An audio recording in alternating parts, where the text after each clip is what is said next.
ಶ್ರೀಗುರುಭ್ಯೋ ನಮಃ ಹರಿ ಓಂ. ಪ್ರಾಣಾದೇರೀಶಿತಾರಂ ಪರಮಸುಖನಿಧಿಂ ಸರ್ವದೋಷವ್ಯಪೇತಂ ಸರ್ವಾಂತಸ್ಥಂ ಸುಪೂರ್ಣಂ ಪ್ರಕೃತಿಪತಿಮಜಂ ಸರ್ವಬಾಹ್ಯಂ ಸುನಿತ್ಯಂ ಸರ್ವಜ್ಞಂ ಸರ್ವಶಕ್ತಿಂ ಸುರಮುನಿಮನುಜಾಡ್ಡಿ ಸದಾ ಸೇವ್ಯಮಾನಂ ವಿಷ್ಣುಂ ವಂದೇ ಸದಾಹಂ ಸಕಲಜಗದನಾದ್ಯಂತಮಾನಂದದಂ ತಂ. ಶ್ರೀ ಗುರುಭ್ಯೋ ನಮಃ.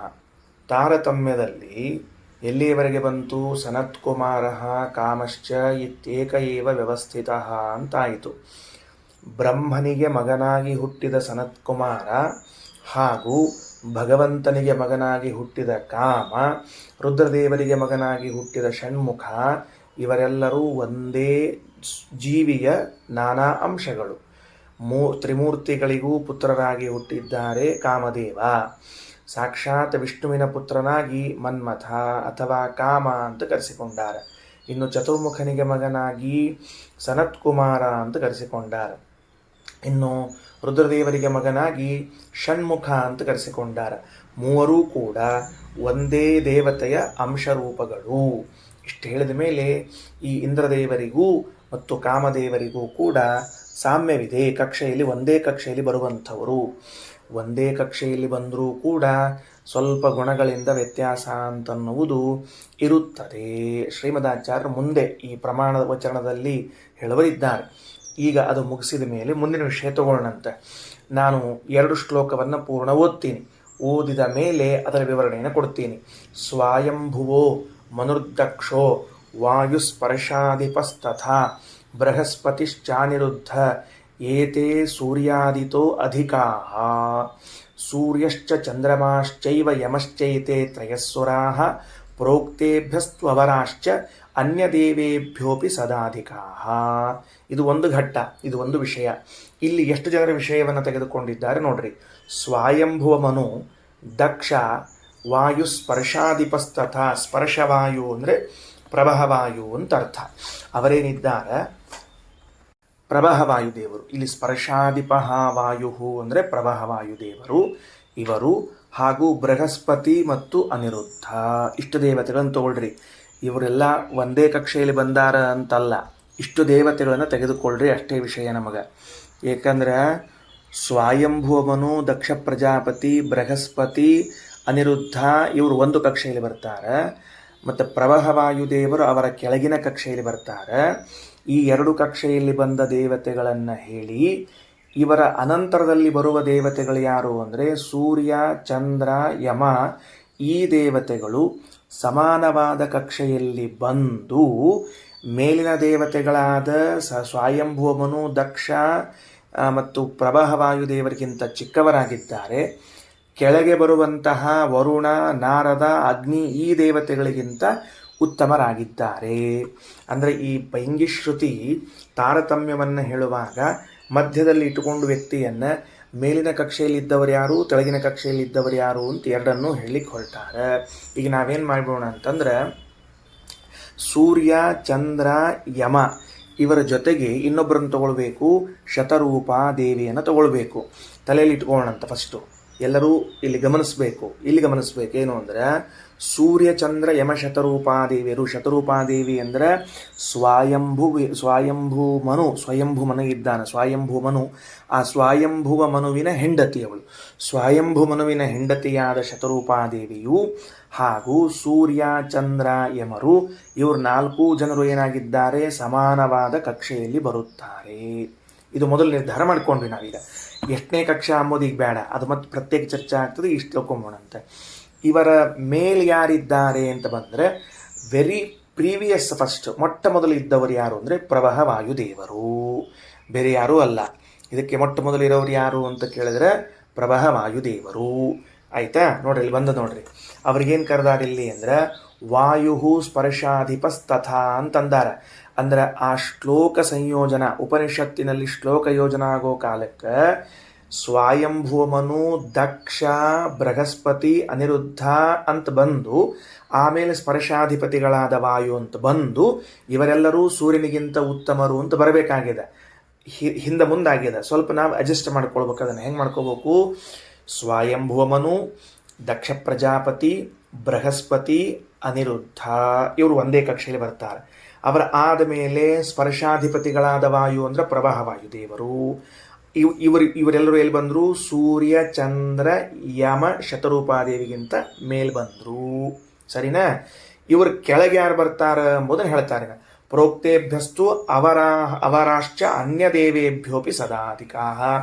ವರುಣ, ನಾರದರು, ಅಗ್ನಿ, ಆಮೇಲೆ ಮಿತ್ರನಾಮಕ ಸೂರ್ಯ, ಗಣಪತಿ ಇವರೆಲ್ಲ ಕೆಳಗಡೆಗೆ ಬರುವಂತಹ ದೇವತೆಗಳು. ಸರಿನಾ? ಒಂದು ಸಾಮಾನ್ಯ ತಾರತಮ್ಯ ತಿಳ್ಕೊಂಡ್ವಿ ನಾವೀಗ. ಈಗೇನು ಮಾಡೋಣ ಅಂತಂದ್ರೆ ಇದನ್ನು ಒಂದು ಸರ್ತಿ ಹಿಂಗೆ ಮನನ ಮಾಡ್ಕೋಣ ಅಂತ. ಏನು ಮನನ ಮಾಡ್ಕೋಣ ಅಂತ? ಸೂರ್ಯ, ಚಂದ್ರ, ಯಮ, ಶತರೂಪಾದೇವಿಯರು ಸಮಾನ ಕಕ್ಷೆಯಲ್ಲಿ ಬರುವರು. ಸೂರ್ಯ, ಚಂದ್ರ, ಯಮ, ಶತರೂಪಾದೇವಿ ಸಮಾನ ಕಕ್ಷೆಯಲ್ಲಿ ಬರುವರು. ಇದರ ಮೇಲಿನ ಕಕ್ಷೆಯಲ್ಲಿ ಬರುವಂಥವ್ರು ಯಾರಿದ್ದಾರೆ ಅಂತಂದ್ರೆ ಪ್ರಬಹವಾಯು. ಆ ಪ್ರಬಹವಾಯು ದೇವರ ಮೇಲಿನ ಕಕ್ಷೆಯಲ್ಲಿ ಬರುವಂಥವ್ರು ಯಾರು? ಸ್ವಯಂಭೂಮನು, ದಕ್ಷ, ಬೃಹಸ್ಪತಿ, ಆಮೇಲೆ ಅನಿರುದ್ಧ. ಅಷ್ಟೇ ಅಲ್ಲ, ಇನ್ನೂ ಇಬ್ಬರಿದ್ದಾರೆ, ಶಚಿ, ರತಿ ಅಂತಿದ್ದಾರೆ. ಸರಿ ಆಯ್ತಾ? ಹಂಗಾರೆ ಏನು ಮಾಡ್ರಿ, ನಿನ್ನೆ ಇಂದ್ರಕಾಮರ ಬರ್ಕೊಂಡಿದ್ರಿಲ್ಲೋ, ಇಂದ್ರಕಾಮರ ತನಕ ಬಂದಿತ್ತು. ಇಂದ್ರಕಾಮರ ಆದ್ಮೇಲೆ ತೆಳಗಡೆಗೆ ಆಹಂಕಾರಿಕ ಪ್ರಾಣ ಅಂತ ಇಷ್ಟು ಬರ್ಕೊಳ್ರಿ. ನಿನ್ನೆ ಎಲ್ಲಿ ಬಿಟ್ಟಿದ್ರಿ ಅಲ್ಲಿ ಬರ್ಕೊಳ್ರಿ, ಆಹಂಕಾರಿಕ ಪ್ರಾಣ. ಸರಿನಾ? ಆಹಂಕಾರಿಕ ಪ್ರಾಣ ಆದ ಕೂಡಲೇ ತೆಳಗಡೆಗೆ ಗುಣ ಹೇಳ್ತಿಲ್ಲ, ಕೇವಲ ತಾರತಮ್ಯ ಹೇಳಿದ್ರೆ ಅಷ್ಟೇ ಬರ್ಕೊಳ್ರಿ. ಸ್ವಯಂಭುವಮನು, ದಕ್ಷ ಇವ್ರ ಕೆಳಗ, ಮತ್ತು ಯಾರ ಕೆಳಗ? ಆಹಂಕಾರಿಕ ಪ್ರಾಣದೇವರ ಕೆಳಗಡೆಗೆ ಸ್ವಯಂಭುವಮನು, ದಕ್ಷ, ಬೃಹಸ್ಪತಿ,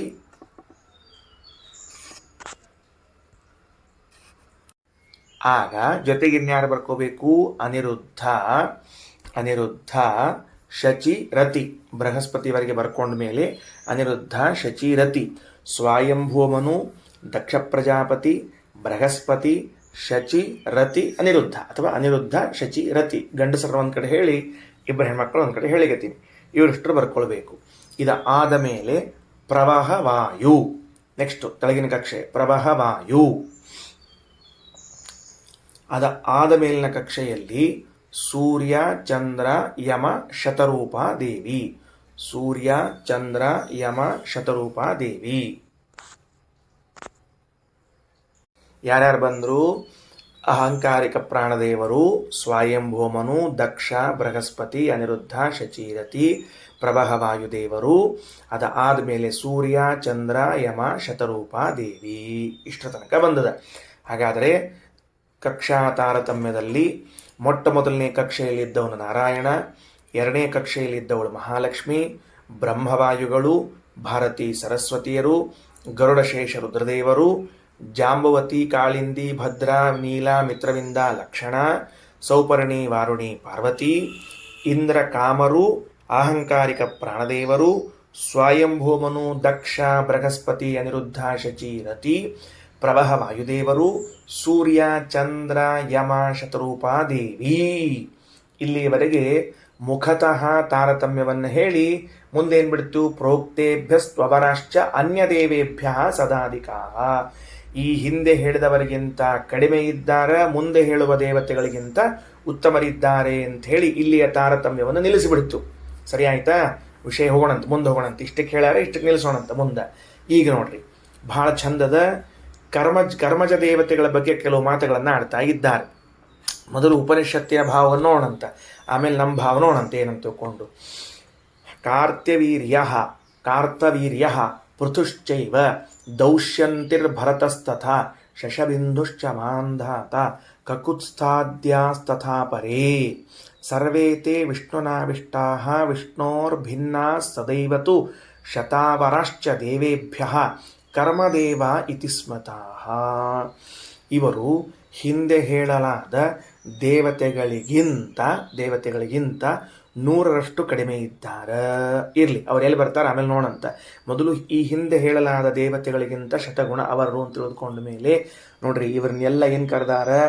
ಕರ್ಮಜ ದೇವತೆಗಳು ಅಂತ ಕರೆದಿದ್ದಾರೆ. ಯಾರ್ಯಾರು? ಕಾರ್ತವೀರ್ಯ ಅಂತಿದ್ದಾನೆ. ಅಂದರೆ ಕಾರ್ತವೀರ್ಯಾರ್ಜುನ ಅಂತ ಕರಿತಿರ್ತೇವೆ ನಾವು. ಕಾರ್ತವೀರ್ಯಾರ್ಜುನ, ಕಾರ್ತವೀರ್ಯಾರ್ಜುನ ಅಂತ.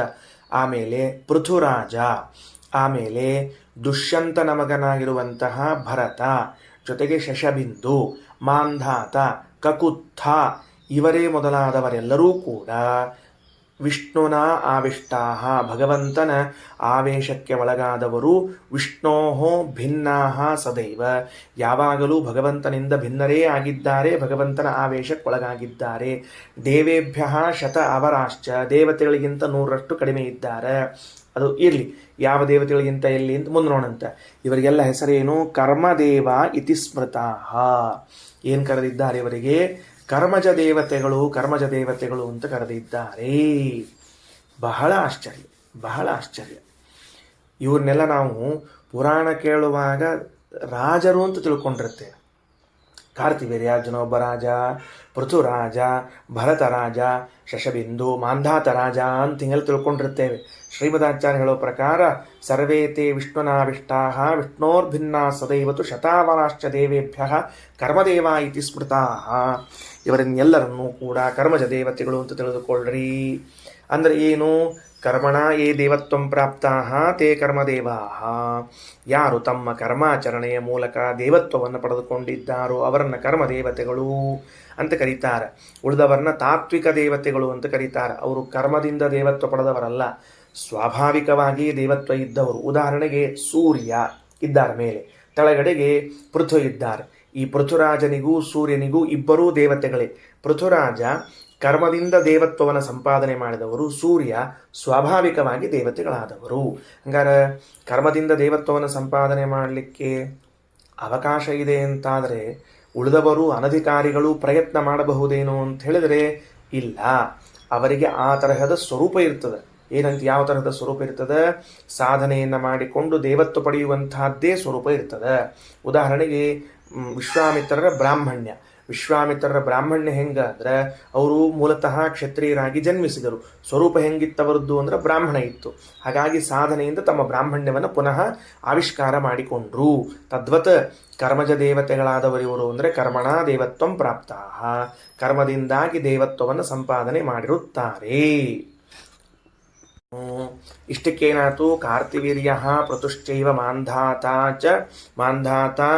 ದೌಶ್ಯಂತಿರ್ ಭರತಸ್ತಥಾ ಶಶಬಿಂದುಶ್ಚ ಮಾಂಧಾತ ಕಕುತ್ಸ್ಥಾದ್ಯಾಸ್ತಥಾ ಪರೇ ಸರ್ವೇತೆ ವಿಷ್ಣುನಾವಿಷ್ಟಾಹ. ಇವರೆಲ್ಲ ಭಗವಂತನ ಆವೇಶಕ್ಕೊಳಗಾದವರು.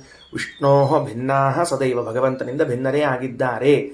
ಯಾಕೆ ಇದನ್ನು ಹೇಳಬೇಕಾಯಿತು ಅಂದ್ರೆ, ಪುರಾಣಗಳಲ್ಲಿ ಪೃಥುರಾಜ ಭಗವಂತನ ಅವತಾರ ಅಂತನ್ನುವಂತೆ ಬಿಂಬಿಸಿದ್ದಾರೆ. ಸಹಜದ ಹಂಗೆ ಬಿಂಬಿಸಿದ್ದಾರೆ. ಹಂಗೆ ಮತ್ತು ಕಾರ್ತಿವೀರ್ಯಾರ್ಜುನ ಸಾಮರ್ಥ್ಯವನ್ನು ನೋಡಿದ್ರೆ, ಮಾಂಧಾತನ ಸಾಮರ್ಥ್ಯ ನೋಡಿದರೆ ಅವತ್ತಿನ ಜನ ಎಲ್ಲ ಇವು ದೇವರೇ ಏನೋ ಅಂತನ್ನೋ ಹಂಗೂ ಮಾತಾಡಿದ್ದಾರೆ. ಅದರಿಂದ ಆ ಎಲ್ಲ ಮಾತುಗಳಿಂದ ಭ್ರಮಿಸಿ ದೇವರ ಆವೇಶಕ್ಕೆ ಒಳಗಾದ ಇವರನ್ನು ದೇವರು ಎಂದು ತಿಳಿಯಬಾರದು. ಇಷ್ಟು ವಿಷಯ ಮುಂದೋಗೋಣಂತೆ. ಶತಾವರಾಶ್ಚ ದೇವೇಭ್ಯ ಕರ್ಮದೇವ ಇತಿ ಸ್ಮೃತಾಹ. ಇವರೆಲ್ಲ ಕರ್ಮದೇವತೆಗಳು ಅಂತ ಕರೆಸಿಕೊಂಡಿದ್ದಾರೆ. ಇನ್ನು ಮುಂದಿನ ಶ್ಲೋಕದಲ್ಲಿ ತುಂಬುರು ಪ್ರಮುಖ ಏಚ ತಥೋರ್ವಶ್ಯಾಧಿಕ ಅಪಿ ವಿಶ್ವಾಮಿತ್ರ ಬ್ರಹ್ಮಪುತ್ರ ನೃತೆ ಚಾಪೃಷಯೋಖಿಲಾ ಸೂರ್ಯಾದಿಭ್ಯೋ ಅಧಮಾಶ್ಚೈವ ಮನ್ವಾದಿಭ್ಯಸ್ತಥೈವ ಚ. ಈಗ ಮಧ್ಯದಲ್ಲಿ ಈ ಕರ್ಮಜ ದೇವತೆಗಳನ್ನು ಹೇಳಿ ಆದ ಮೇಲೆ ಇನ್ನೊಂದು ತಗೊಳ್ತಾರೆ. ಇನ್ನೊಂದೇನು ಭಾಗ ತಗೊಳ್ತಾರೆ ಅಂದ್ರೆ, ತುಂಬುರು ಮೊದಲಾಗಿರುವಂತಹ ಗಂಧರ್ವರು, ಊರ್ವಶಿ ಮೊದಲಾಗಿರುವಂತಹ ಅಪ್ಸರಾಸ್ತ್ರೀಯರು, ಜೊತೆಗೆ ವಿಶ್ವಾಮಿತ್ರರು ಹಾಗೂ ವಸಿಷ್ಠ ಮೊದಲಾದ ಋಷಿಗಳನ್ನು ಬಿಟ್ಟು ಇನ್ನುಳಿದ ಋಷಿಗಳೆಲ್ಲ ಏನಿದ್ದಾರೋ ಇವರೆಲ್ಲರೂ ಸೂರ್ಯನಿಗಿಂತಲೂ, ಸೂರ್ಯ ಚಂದ್ರ ಯಮ ಶತರೂಪಾದೇವಿಗಿಂತಲೂ ಅಧಮರು. ಡೈರೆಕ್ಟ್ ಅಧಮರಲ್ಲ, ಬಹಳ ಮಂದಿ ಮಧ್ಯದಲ್ಲಿ ಹೋಗಿರ್ತಾರೆ. ನಮಗೆ ಹಿಂದಿ ಯಾರು ನೆನಪಿದ್ದಾರೆ ಅವ್ರನ್ನ ಇಟ್ಕೊಂಡು ಅಧಮರು ಅಂತ ಹೇಳಿ ಹೊರಟಾರೆ. ಸರಿನಾ? ಇದು ಇಲ್ಲಿ ಹೆಂಗದ ಹಂಗ ತಾರತಮ್ಯ ಇಲ್ಲ, ಮಧ್ಯ ಮಧ್ಯದಲ್ಲಿ ವ್ಯತ್ಯಾಸ ಅದ. ಸದ್ಯಕ್ಕೆ ತಿಳ್ಕೊಳ್ರಿ. ನಾವು ಏನು ತಿಳ್ಕೊಬೇಕು? ತುಂಬುರು ಪ್ರಮುಖಾಹ, ತುಂಬುರು ಮೊದಲಾದ ಗಂಧರ್ವರು, ಊರ್ವಶಿ ಮೊದಲಾದವರೆಲ್ಲರೂ ಕೂಡ ಗಮನಿಸಬೇಕಾದ ಅಂಶ ಏನು ಅಂದರೆ, ದೇವತೆಗಳಲ್ಲಿ ಅಪ್ಸರಾಸ್ತ್ರೀಯರು ಅಂತ ಕರೆಸಿಕೊಂಡವರು ಉಪನಿಷತ್ತಿನಲ್ಲಿ ತಾರತಮ್ಯದಲ್ಲಿ ಬರುವಂಥವರು ಅಂತ ಪಠಿತರಾದವರವರು, ನಿಂದ್ಯರಲ್ಲ ಅವರು ಹೇಯರಲ್ಲ, ತುಚ್ಛರಲ್ಲ. ಅವರೆಲ್ಲ ಊರ್ವಶಿ ಮೊದಲಾದ ಅಪ್ಸರಾಸ್ತ್ರೀಯರನ್ನ ತಾರತಮ್ಯದಲ್ಲಿ ತುಂಬುರು ಮೊದಲಾದ ಗಂಧರ್ವರ ಜೊತೆಗೆ ಹೇಳಿ ಪ್ರಾತಸ್ಮರಣೀಯರು, ನಾವು ಅವರಿಗೆ ವಂದಿಸಬೇಕಾದದ್ದು ಅನ್ನುವಂಥ ಮಾತನ್ನು ಹೇಳ್ತಾ ಇದ್ದಾರೆ. ವಿಶ್ವಾಮಿತ್ರರು ಹಾಗೂ ಬ್ರಹ್ಮನ ಮಕ್ಕಳಾಗಿರುವಂಥ ವಸಿಷ್ಠ, ಅತ್ರಿ ಇವರನ್ನೆಲ್ಲರನ್ನ ಬಿಟ್ಟು ಇನ್ನುಳಿದ ಋಷಿಗಳೆಲ್ಲರೂ ಕೂಡ ಸೂರ್ಯಾದಿಗಳಿಗಿಂತ ಕಡಿಮೆ ಇದ್ದಾರೆ, ಮನ್ವಾದಿಗಳಿಗಿಂತಲೂ ಕಡಿಮೆ ಇದ್ದಾರೆ. ಅಂದರೆ ಯಾವ ಮನು? ಸ್ವಯಂಭುವ ಮನು. ಅವನಿಗಿಂತ ಇವರು ಮನ್ವಾದಿಗಳಿಗಿಂತ ಅಂದ್ರೆ ಏನು? ಸ್ವಯಂಭುವ ಮನು, ಬೃಹಸ್ಪತಿ, ಅನಿರುದ್ಧ, ಶಚಿ, ರತಿ ಇವರೆಲ್ಲ ಬಂದಾರಲ್ಲ, ದಕ್ಷ, ಅವರೆಲ್ಲರಿಗಿಂತಲೂ ಕಡಿಮೆ ಇದ್ದಾರೆ. ಇಲ್ಲಿ ಹೇಳುವಾಗ ಒಂದು ಸ್ವಾರಸ್ಯ ತಗೊಳ್ತಾರೆ. ಈ ಮನುಗಳಲ್ಲಿ ಒಬ್ಬ ಮನು ಬರ್ತಾನೆ, ಅವನ ಬಗ್ಗೆ ಒಂದು ಸ್ಪೆಷಲ್ ಸೆಂಟೆನ್ಸು, ವೈವಸ್ವತೋ ಮನುಹು ನಿತ್ಯಂ. ಈಗ 14 ಮನುಗಳು, 14 ಮನುಗಳಲ್ಲಿ ಸ್ವಯಂಭುವ ಮನು ಉತ್ತಮ. ಎಲ್ಲಿ ಬಂದ್ಬಿಟ್ಟಾನ? ಸೂರ್ಯನ್ಕಿಂತ ಮೇಲೆ ಬಂದ್ಬಿಟ್ಟಾನವ, ಹಿಂಗಾಗಿ ಭಾಳ ದೊಡ್ಡವ. ಅವನಿಲ್ಲಿ ಕೆಳಗೆಲ್ಲೂ ತಗೊಳ್ಳೋ ಹಂಗಿಲ್ಲ. ತಾಪಸ ಮನು ಅಂತಿದ್ದಾರ, ಸ್ವತಃ ಪರಮಾತ್ಮನ ಅವತಾರ, ಅವ್ರನ್ನಂತರೂ ಇಲ್ಲಿ ಕೆಳಗೆ ತಗೊಳ್ಳೋ ಹಂಗಿಲ್ಲೇ ಇಲ್ಲ. ಸ್ವಯಂಭುವ ಮನು, ತಾಪಸ ಮನು ಬಿಟ್ಬಿಟ್ರೆ ಇನ್ನು 12 ಮಂದಿ ಮನುಗಳು ಉಳ್ಕೊಂಡ್ರು. ಆ 12 ಮಂದಿ ಮನುಗಳಲ್ಲಿ ಒಬ್ಬ ಮನು ಯಾರು? ವೈವಸ್ವತ ಮನು. ಅವನನ್ನು ಬಿಟ್ಟರೆ ಇನ್ನೆಷ್ಟು ಮಂದಿ ಉಳ್ಕೊಂಡ್ರಪ್ಪ ನೋಡ್ಕೊಳ್ರಿ. 14 ಒಳಗೆ 3 ಹೋತೀಗ. ಈ 14 ಒಳಗೆ 3 11 ಮಂದಿ ಉಳ್ಕೊಂಡ್ರು. ಆ 11 ಮಂದಿ ಮನುಗಳನ್ನು ಇಲ್ಲೇ ಕೆಳಗೆ ಹಾಕ್ಲಿಕ್ಕತ್ತಾರ. ಈಗ ಹಾಕೋ ಕಾಲಕ್ಕೆ ಒಂದು ಸ್ವಲ್ಪ ವ್ಯತ್ಯಾಸ ತಿಳಿಸ್ತಾರೆ. ತಾಪಸ ಮನು ಎನಿಸಿಕೊಂಡ ಪರಮಾತ್ಮನನ್ನ ಕೈ ಬಿಟ್ಬಿಡ್ರಿ, ಸ್ವಯಂಭುವ ಮನುವನ್ನ ಕೈ ಬಿಟ್ಬಿಡ್ರಿ. ಉಳಿದ ಮನುಗಳಲ್ಲಿ ವೈವಸ್ವತ ಮನು ಅತ್ಯಂತ ಶ್ರೇಷ್ಠ. ವೈವಸ್ವತ ಮನು ಏನಾಗ್ಯಾನ? ಅತ್ಯಂತ ಶ್ರೇಷ್ಠನಾಗ್ಯಾನ. 12ರೊಳಗೆ ಇವ ಅವಲ್ ದರ್ಜಾ, ಫಸ್ಟ್ ಇವ. ಯಾಕ ಅಂತ ಕೇಳಿದ್ರೆ, ವೈವಸ್ವತೋ ಮನು ನಿತ್ಯಂ ವಿಷ್ಣುವೇಶಿ ತಥೋಧಿಕ, ಭಗವಂತನ ಆವೇಶ ಉಳ್ಳವರಾಗಿದ್ದಾರೆ. ಭಗವಂತನ ಆವೇಶ ಉಳ್ಳವರಾಗಿದ್ದಾರೆ ಅಂದ್ರೆ ಇನ್ನುಳಿದ ಮನುಗಳೇನಿದ್ದಾರೆ ಕೆಳಗಿನವರು, ಅಂದ್ರೆ ಸಾವರಣಿ ಮನು ಮತ್ತು ಇಂದ್ರ ಸಾವರಣಿ, ಚಂದ್ರ ಸಾವರಣಿ, ಮೇರು ಸಾವರಣಿ, ದಕ್ಷ ಸಾವರಣಿ, ಬ್ರಹ್ಮ ಸಾವರಣಿ, ರೌಚ ಸಾವರಣಿ, ಭೂತ್ಯ ಸಾವರಣಿ ಅಂತ ಮುಂದೇನು 7 ಜನ ಬರ್ಲಿಕ್ಕತ್ತಾರ. ಅವರು ಯಾರಲ್ಲೂ ಭಗವಂತನ ಆವೇಶ ಇಲ್ಲ, ಕೇವಲ ಮನುಗಳು. ಮೇಲಿದ್ದವರಲ್ಲಿ ಸ್ವಯಂಭೂ ಮನುವಿನಲ್ಲಿ ಭಗವಂತನ ಆವೇಶ ಹೇಳಿಲ್ಲ, ಆದರೆ ಭಗವಂತನ ಆವೇಶ ಇಲ್ಲದೇನೆ ಅವರು ಉತ್ತಮರಾಗಿದ್ದಾರೆ. ಅದರ ಮುಂದೆ ತಾಪಸಮನು ಸ್ವತಃ ಭಗವಂತನಾದ್ದರಿಂದ ಅಲ್ಲಿ ಹೇಳುವ ಅವಶ್ಯಕತೆ ಇಲ್ಲ. ಬಿಟ್ರೆ ದ ನೆಕ್ಸ್ಟ್ ಸ್ಟಾಪ್ ಎಲ್ಲಿ ಬಂತು ಅಂದರೆ ವೈವಸ್ವತ ಮನುವಿಗೆ ಬಂತು. ವೈವಸ್ವತ ಮನುವಿಗೆ ಬಂದದ್ದರಿಂದಾಗಿ ನಾವು ಏನು ತಿಳಿಯತಕ್ಕದ್ದು? ವೈವಸ್ವತ ಮನ್ವಂತರೇ ಅನ್ನುವಾಗ ಹೆಂಗೆ ತಲೆಗೆ ಬರ್ಬೇಕು ನಮಗೆ? ವಿಷ್ಣುವೇಶಯುಕ್ತ ವೈವಸ್ವತ ಮನ್ವಂತರೇ ಅಂತ ಬರಬೇಕು. ವಿಷ್ಣುವಿನ ಆವೇಶದಿಂದ, ನಿತ್ಯದಲ್ಲಿ ವಿಷ್ಣುವಿನ ಆವೇಶದಿಂದ ಕೂಡಿರುವಂತಹ ವೈವಸ್ವತ ಮನು, ಅಂಥವನ ಮನ್ವಂತರದಲ್ಲಿ ನಾವು ಇದ್ದಿದ್ದೇವೆ. ದೊಡ್ಡ ಕೃಪೆ ಮಾಡಿದ್ದಾರೆ. ಹಿಂಗಿಟ್ಕೊಳ್ರಿ. ಹಿಂದೆ ಚಾಕ್ಷುಷ ಮನ್ವಂತರ ಅಂತ ಆಗೋಯ್ತು ಅಂತ ಇಟ್ಕೊಳ್ರಿ. ಚಾಕ್ಷುಷ ಮನ್ವಂತರದಲ್ಲಿ ಇನ್ ಕೇಸ್ ನಾವು ಹುಟ್ಟಿದ್ದರೆ ಸುಮ್ಮನೆ ಇಟ್ಕೊಳ್ಳೋಣಂತ, ಗಾಬರಿ ಆಗ್ಬೇಡ್ರಿ. ಮತ್ತೆ ಹಿಂದೆ ಕಳಿಸಿರಿ ನಮ್ಮನ್ನ ಆಚಾರು ಅಂತ ತಿಳ್ಕೊಂಡು ಹೇಳಿ. ನಾವು ಚಾಕ್ಷುಷ ಮನ್ವಂತರದಲ್ಲಿ ಹುಟ್ಟಿದ್ದರೆ ಆಗ ಆ ಮನು ಭಗವಂತನ ಆವೇಶದಿಂದ ಕೂಡಿದವನೇನಲ್ಲ. ರೈವತ ಮನ್ವಂತರ ಆಗ್ಯದ, ಅಲ್ಲೇನು ಭಗವಂತನ ಆವೇಶ ಇಲ್ಲ. Swayambhuva ruled out, ತಾಪಸ ruled out. ಇನ್ನು ಉಳಿದದ್ದೇನು? ಸ್ವಾರೋಚಿಷ, ಉತ್ತಮ, ರೈವತ, ಚಾಕ್ಷುಷ ಇವರೆಲ್ಲರಲ್ಲೂ ಕೂಡ ಭಗವಂತನ ಆವೇಶ ಇಲ್ಲ. ದೇವರು ನಾವೇನೋ ಒಂದು ಅಂಥ ಕರ್ಮ ಮಾಡಿದ್ದನ್ನು ನೋಡಿ ನಮ್ಮನ್ನು ಎಲ್ಲಿ ಹುಟ್ಟಿಸಿದ ಅಂದ್ರೆ ವೈವಸ್ವತ ಮನ್ವಂತರೇ ಅಂತ ತಂದಿಟ್ಟ. ಅದಕ್ಕೆ ದೇವರಿಗೆ ಥ್ಯಾಂಕ್ ಗಾಡ್, ಏನು ಸಂತೋಷಪ್ಪ, ದೇವರ ಅನುಗ್ರಹ ಏನಪ್ಪ ನಿಂದು ಅಂದರೆ ವೈವಸ್ವತೋ ಮನುರ್ನಿತ್ಯಂ ವಿಷ್ಣುವೇಶಿ ತಥೋಧಿಕ. ಇನ್ನುಳಿದ ಎಲ್ಲ ಸಾವರಣಿ, ಇಂದ್ರ ಸಾವರಣಿ, ಮೇರು ಸಾವರಣಿ, ದಕ್ಷ ಸಾವರಣಿ, ರೌಚ ಸಾವರಣಿ, ಭೌತ್ಯ ಸಾವರಣಿ ಎನ್ನುವ ಎಲ್ಲ ಮನುಗಳಿಗಿಂತಲೂ ಉತ್ತಮನಾದ ಮನುವಿನ ವಂಶದಲ್ಲಿ ನಮ್ಮನ್ನು ಹುಟ್ಟಿಸಿದ್ದೀಯಪ್ಪ ಸ್ವಾಮಿ ಅಂತ ತಿಳಿದುಕೊಂಡು ದೇವರಲ್ಲಿ ನಾವು ಕೃತಜ್ಞತೆಯನ್ನು ಸೂಚಿಸಬೇಕು. ವೈವಸ್ವತೋ ಮನುರ್ನಿತ್ಯಂ ವಿಷ್ಣುವೇಶಿ ತಥೋಧಿಕ. ಮುಂದೆ ಕೆಳಗೆ ಬರ್ರಿ, ಇನ್ಯಾರು ಬರ್ತಾರ ಅಂದ್ರೆ ನೋಡಂತ. ಕಾರ್ತಿವೀರ್ಯಾದಿರಾಜಭ್ಯೋ ದೇವಭೃತ್ಯಾ ಶತಾವರಾಹ ಆಜಾನ ದೇವಾಸ್ತೆ ಪ್ರೋಕ್ತಾಹ. ಈ ಕಾರ್ತಿವೀರ್ಯ, ಪೃಥು, ಭರತ, ಶಶಬಿಂದು, ಮಾಂಧಾತ, ಕಕುತ್ಥ, ಅಂಬರೀಷ, ಪರೀಕ್ಷಿತ ಅಂತೇನೇನು ರಾಜರು ಬಂದಾರ ಅವರೆಲ್ಲರಿಗಿಂತಲೂ ಕೂಡ ದೇವತೆಗಳ ಸೇವಕರಾದವರು ಆಜಾನ ದೇವತೆಗಳು ಅಂತ ಹೆಸರು 100ರಷ್ಟು ಕಡಿಮೆ ಇದ್ದಾರೆ. ಗುಣ ಹೇಳಿದ್ರು ಅಂತ ಇಟ್ಕೊಳ್ರಿ, ಅಷ್ಟು ತಿಳ್ಕೊಂಬಿಡ್ರಿ, 100ರಷ್ಟು ಅಂತ ಇಟ್ಕೊಂಬಿಡ್ರಿ ಎಲ್ಲರ ಕಡೆಗೂ. ಯಾರಾದ್ಮೇಲೆ ಯಾರಿವರು? ಆಜಾನ ದೇವತೆಗಳು ಅಂತ ಹೆಸರು ಇವರಿಗೆ. ಇವರು ಆಜಾನ ದೇವತೆಗಳು ಅಂದರೆ ಏನು ಕೆಲಸ ಇವರದ್ದು ಏನು ಗೊತ್ತಿಲ್ಲ, ನಾವೆಂದೂ ಕೇಳೇ ಇಲ್ಲ.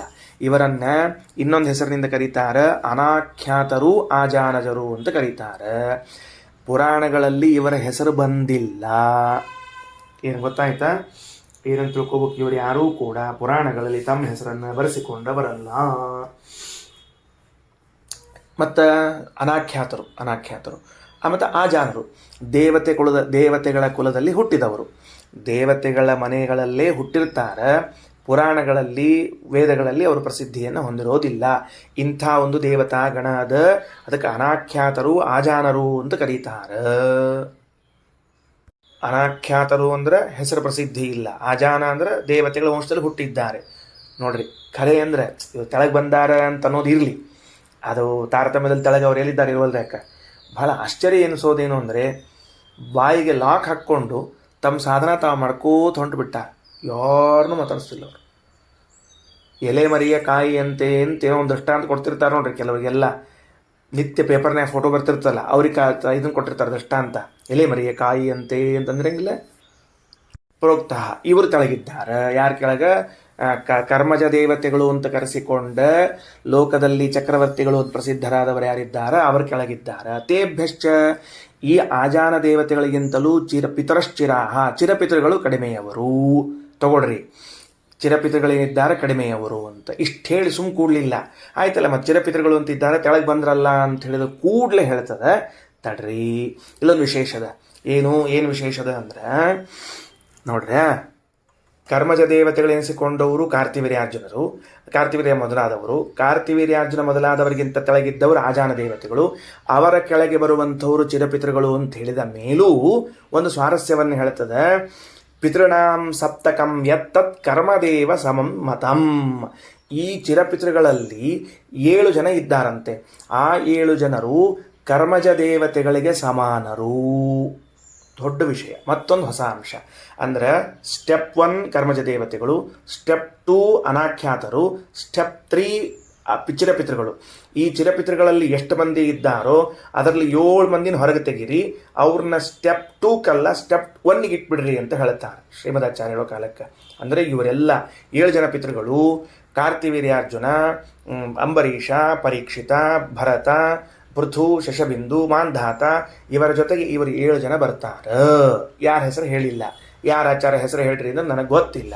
ಇಲ್ಲಿ ಅಷ್ಟು ಹೇಳೋಣಂತ ಸುಮ್ಮನೆ ಅವ್ರ ಹೆಸರು ಏನ್ರಿ ಆಚಾರ, ಇವ್ರ ಹೆಸರು ಏನ್ರಿ ಆಚಾರ ಕೇಳಿ ಹೋಗಬೇಡ್ರಿ. ಆತ ಇಷ್ಟು ಮಂದಿ ಇದ್ದಾರೆ. ಮುಂದೆ ವಿಶ್ವಾಮಿತ್ರ ಬ್ರಹ್ಮಪುತ್ರೈ ಸಮಃ ಮುನಿಹೃದಾರತಃ. ವಿಶ್ವಾಮಿತ್ರರ ಬಗ್ಗೆ ಹೇಳುವಂಥ ಒಂದು ಮಾತು. ಇವರು ತಪಸ್ಸಿನಿಂದ ಮುನಿತ್ವವನ್ನು ಪಡೆದವರು, ತಪಸ್ಸಿನಿಂದ ಬ್ರಾಹ್ಮಣತ್ವ ಪಡೆದವರು. ಅವರು ಹೆಂಗೆ ಕರ್ಮದಿಂದ ದೇವತ್ವ ಪಡೆದಿದ್ದಾರೋ ಹಂಗೆ ಇವರು ತಪಸ್ಸಿನಿಂದ ಬ್ರಾಹ್ಮಣ್ಯ ಪಡೆದಿದ್ದಾರೆ. ಆದರೆ ಇವರ ತಾರತಮ್ಯ ಎಲ್ಲದ ಅಂತ ಕೇಳಿದ್ರೆ, ಬ್ರಹ್ಮದೇವರ ಮಕ್ಕಳಾದ ವಸಿಷ್ಠ, ಪುಲಸ್ತ್ಯ, ಪುಲಹ, ಕ್ರತು, ಅತ್ರಿ, ಅಂಗಿರ ಅಂತೇನಿದ್ದಾರೆ ಆ ಸಪ್ತರ್ಷಿಗಳ ಜೊತೆಗೆ ಇವರನ್ನು ಸೇರಿಸ್ಕೊಳ್ರಿ. ಸರಿನಾ?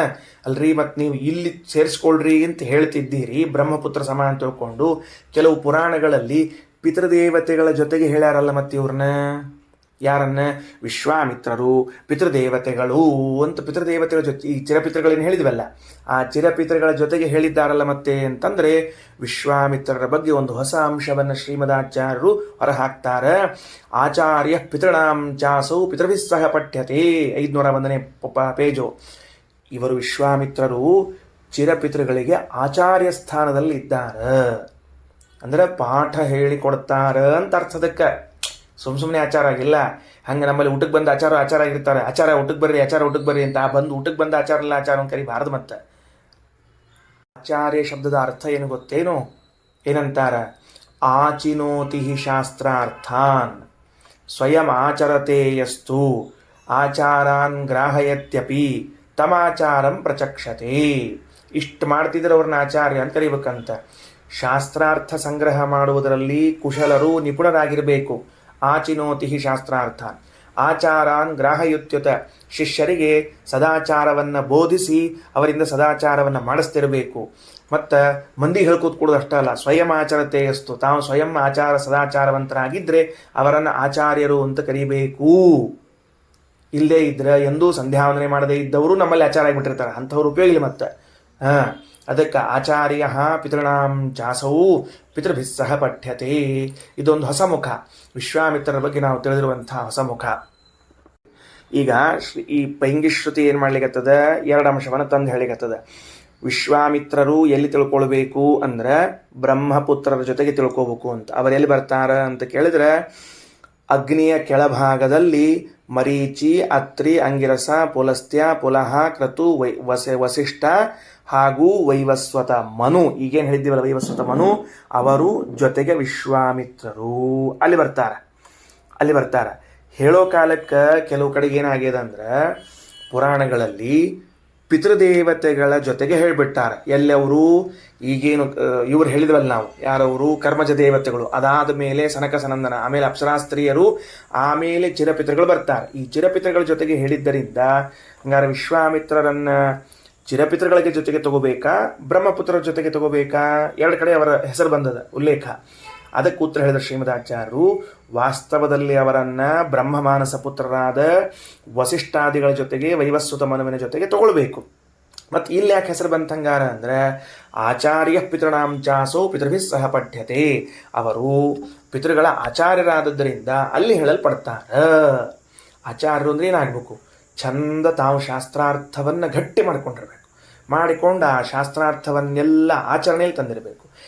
ತಮ್ಮ ಕಡೆಗೆ ಅಧ್ಯಯನಕ್ಕೆ ಬಂದ ಶಿಷ್ಯರಿಗೆಲ್ಲರಿಗೂ ಕೂಡ ನೀವು ಶಾಸ್ತ್ರ ಆಚರಣೆಯನ್ನು ಮಾಡಲೇಬೇಕು ಅಂತ ಹೇಳಬೇಕು. ಅಂಥವರು ಆಚಾರ್ಯರು ಅಂತ ಕರ್ಸ್ಕೋತಾರ. ಇನ್ನು ಆಜಾನೇಭ್ಯಸ್ತು ಪಿತರಃ ಹೆಷ್ಟಭ್ಯೋ ಅನ್ಯೇ ಶತಾವರಾಹ. ಕರ್ಮದೇವ ಗಣ ಅಂತದ ನನ್ನ ಲೆಕ್ಕದಲ್ಲಿ ಯಾವಾಗಲೂ ಅದು ಹೆಂಗೆ ಬರಬೇಕು ಅಂದ್ರೆ ಕರ್ಮದೇವ ಸಮ ಅಂತ ಬರ್ಬೇಕೇನೋ ಅಂತ ಅನಿಷೇಧ. ಆ ವಾಕ್ಯ ಇನ್ನೊಂದ್ಸಲ ವಿಚಾರ ಮಾಡೋಣಂತ ಏನಂತ ತಿಳ್ಕೊಂಡು. ಈ ಹಿಂದೆ ಹೇಳಲಾದ 8 ಮಂದಿ ಇದ್ದಾರೆ ನೋಡ್ರಿ, ಅಂದ್ರೆ ವಿಶ್ವಾಮಿತ್ರರು ಚಿರಪಿತೃಗಳು ಅಂತೇನಿದ್ದಾರೆ ಅವರನ್ನ ಬಿಟ್ಟ ಮೇಲೆ ಈ ಚಿರಪಿತೃಗಳೆಲ್ಲರೂ ಕೂಡ ಆಜಾನ ದೇವತೆಗಳಿಗಿಂತ 100ರಷ್ಟು ಅಧಮರು ಬಂದದೀಗ.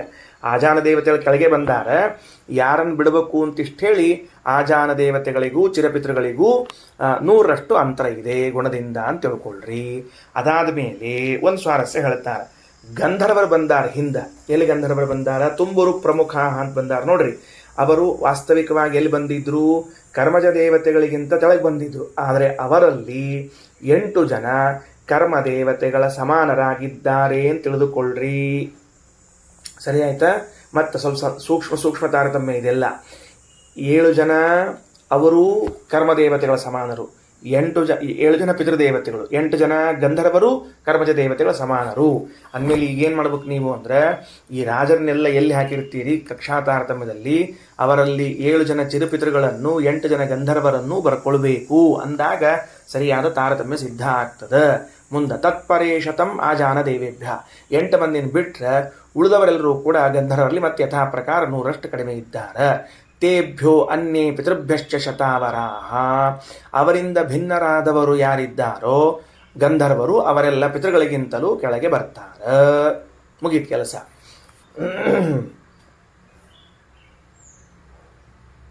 ಪಿತೃಗಳಿಗಿಂತ ಕಡಿಮೆಯಾದವರು ಅಂತ ಮುಗೀತು. ಇಲ್ಲಿ ಮುಗಿದ ಮೇಲೆ ಒಂದು ಸಣ್ಣ ಅಂಶ ಮತ್ತೆ ಹೊಸ ಅದು ಶುರುವಾಗ್ತದೆ. ಇದು ಸ್ವಲ್ಪ ತಾರತಮ್ಯದ ಶಬ್ದಷ್ಟು ಕೇಳಿಸಿರ್ತಾವ, ವಿಷಯ ತಿಳಿದಿರಂಗಿಲ್ಲ. ಯಾಕಂದ್ರೆ ಇದನ್ನು ನೀವು ಬೋರ್ಡ್ ಮೇಲೆ ಬರೆದು ಚಾರ್ಟ್ ಬರೆದು ಅಭ್ಯಾಸ ಮಾಡ್ಕೋಬೇಕು. ಇದನ್ನು ಸುಮ್ಮನೆ ಹಿಂಗೇನೋ ಬರಂಗಿಲ್ಲ. ಇದೆಲ್ಲ ಇದು ಶಬ್ದ ಕೇಳಿದ ಮಾತ್ರಕ್ಕೆ ಅವ್ರು ಇಲ್ಲಿದ್ದಾರೆ ಇಲ್ಲಿದ್ದಾರೆ ಅಂತ ಆಗೋದಿಲ್ಲ. ನೋಡಂತ, ಟ್ರೈ ಮಾಡೋಣಂತ. ಅವಕಾಶ ಆದರೆ ಇವತ್ತಿನ ದಿವಸ ಸ್ವಲ್ಪ ಮಧ್ಯಾಹ್ನದಾಗ ಬೋರ್ಡ್ ಮೇಲೆ ತೊಗೋಣಂತ, ಇಲ್ಲ ಬರ್ಸೋಣಂತ. ಸರಿ, ಮುಂದೆ ಹೋಗೋಣಂತ. ಈಗ ನೋಡ್ರಿ ಏನು ಸ್ವಾರಸ್ಯ ಬಂತು ಮುಂದಿಂದು ಅಂದ್ರೆ, ದೇವಗಂಧರ್ವರು ಮನುಷ್ಯ ಗಂಧರ್ವರು ಮನುಷ್ಯೋತ್ತಮರು ಎನ್ನುವ ಕಕ್ಷೆಯನ್ನು ಬಿಡಿಸ್ತಾ ಇದ್ದಾರೆ ಪೈಂಗಿಶ್ರುತಿ. ಬಹಳ ಮಹತ್ವದದನ್ನ. ಯಾಕೆ ಬಹಳ ಮಹತ್ವದಂದ್ರೆ ಇವ್ರ ಬಗ್ಗೆ ಹೆಸರಷ್ಟೇ ಕೇಳಿರ್ತೀವಿ, ಎಲ್ಲಿ ಬರ್ತಾರೆ ಏನು ಕೆಲಸ ಅಂತೆಲ್ಲ ಗೊತ್ತಿರಂಗಿಲ್ಲ ನಮಗೆ. ಅದಕ್ಕೆ ತಗೊಳ್ರಿ.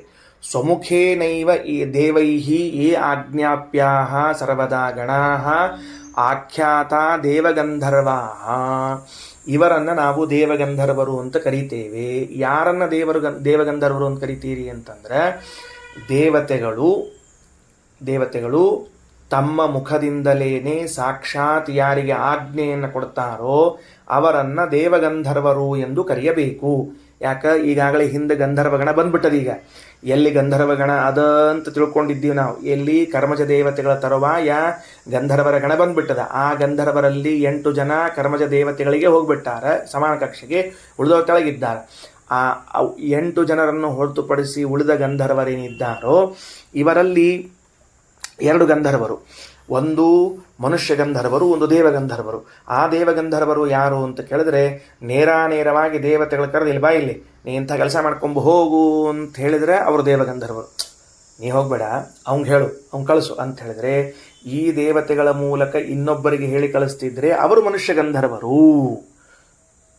ಗಂಧರ್ವರು.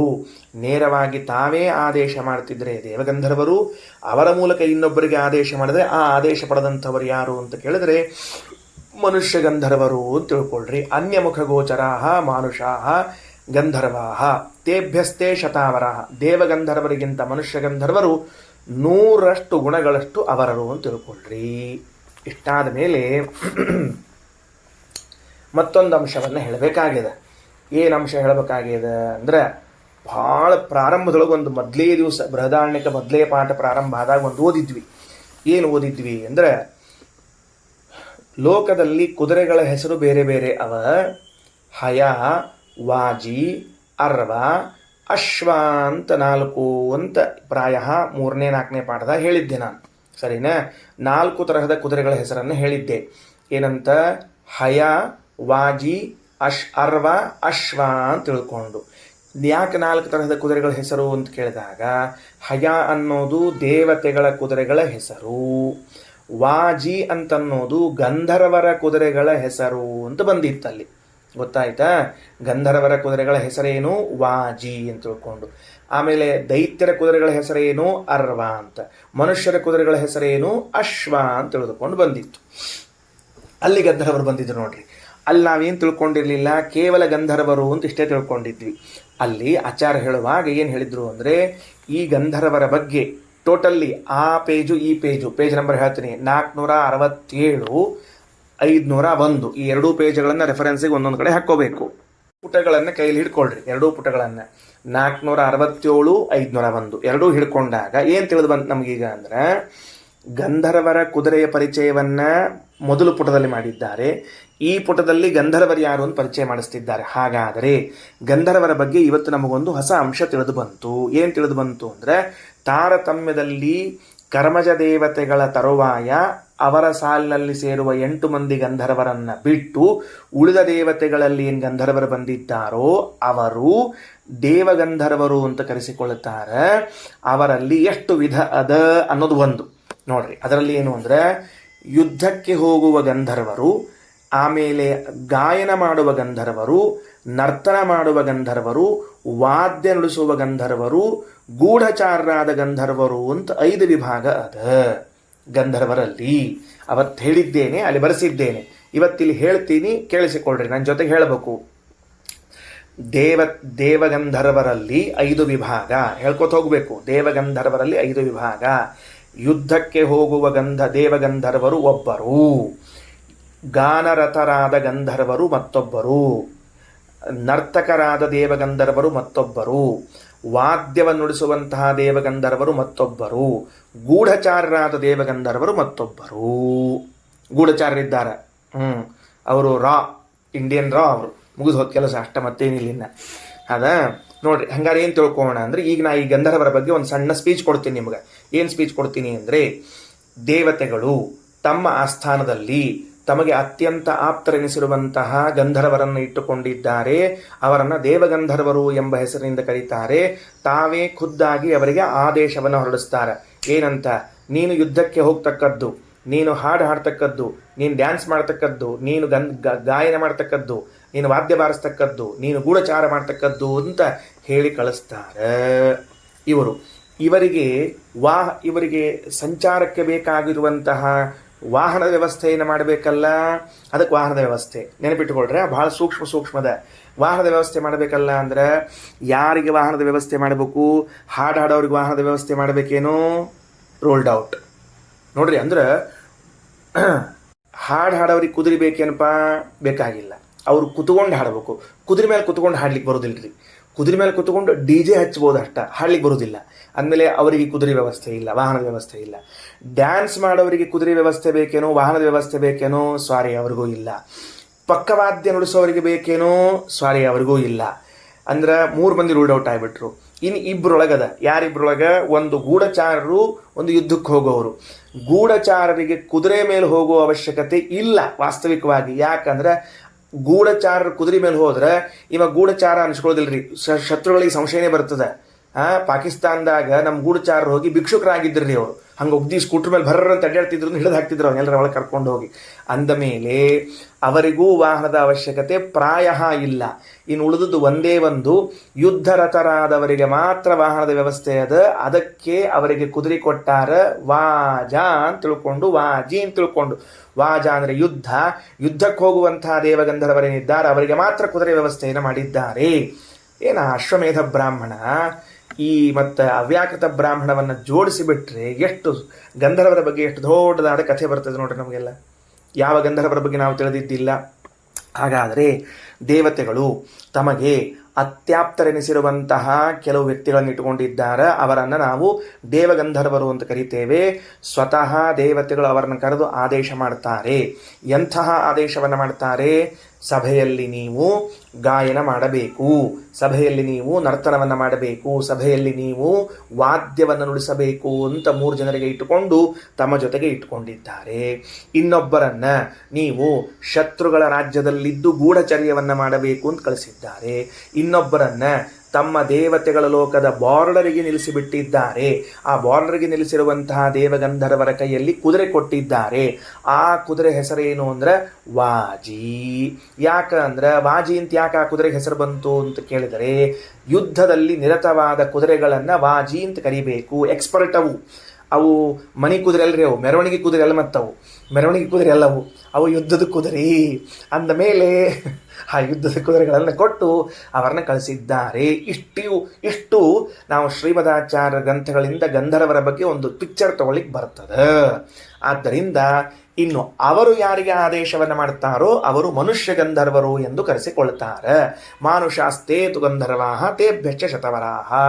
ಅವರಿಗಿಂತ 100ರಷ್ಟು ಕಡಿಮೆ ಇದ್ದಾರೆ. ಇದರ ಕೆಳಗಡೆಗೆ ತೇಭ್ಯ ಶತವರಾಶ್ಚೈವ ಮಾನುಷೇಷು ಉತ್ತಮ ಗಣಾಹ. ಮನುಷ್ಯ ಗಂಧರ್ವರಿಗಿಂತಲೂ ಮನುಷ್ಯೋತ್ತಮರು 100 ಗುಣದಷ್ಟು ಕಡಿಮೆ ಇದ್ದಾರೆ. ಮುಗೀತು. ದೇವಗಂಧರ್ವರು, ಮನುಷ್ಯ ಗಂಧರ್ವರು, ಮನುಷ್ಯೋತ್ತಮರು. ದೇವಗಂಧರ್ವರ ಬಗ್ಗೆ ಹೆಚ್ಚಿನ ವಿಶೇಷವನ್ನು ಹೇಳಿದ್ದೇವೆ.